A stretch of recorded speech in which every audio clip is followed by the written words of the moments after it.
My name is Jim Palmquist, and my wife Helen and I, we own and operate Palmquist Farm in Brantwood, Wisconsin, which is in north central Wisconsin.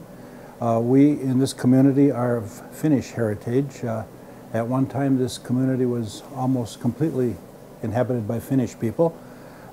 Finn was spoken at the post office, the church services were in Finn, and saunas are an important part of the Finnish culture.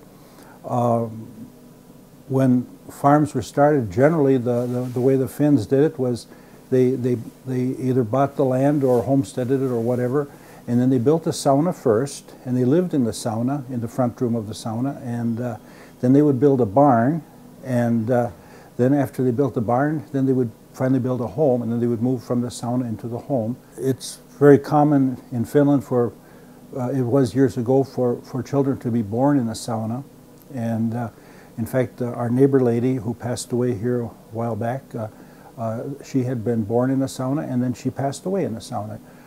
My grandfather was in the logging business. He had logging camps, and these camps always had a sauna, and they used to say that the Finnish camps didn't have a problem with lice because the new employees, before they could go into the bunkhouse, they had to bring all their possessions, their pack sack and whatever they had into the sauna, and it had to be heated up hot, and apparently that killed the lice.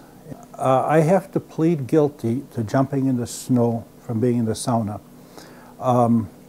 It's not as traumatic as you might think because the sauna has to be hot in the first place. It has to be hot, so I believe the physics of it is your body stores up a few extra calories of heat, and so when you go into the snowbank, it isn't quite as bad an experience as it should be. In Finland, where they have public saunas, they have an older lady that kind of looks after the sauna. They call her a sauna piika to make sure that nothing improper is happening, because Finland, generally both the ladies and the men go into the sauna without any clothes on, commonly. Purists say absolutely no clothes in the sauna.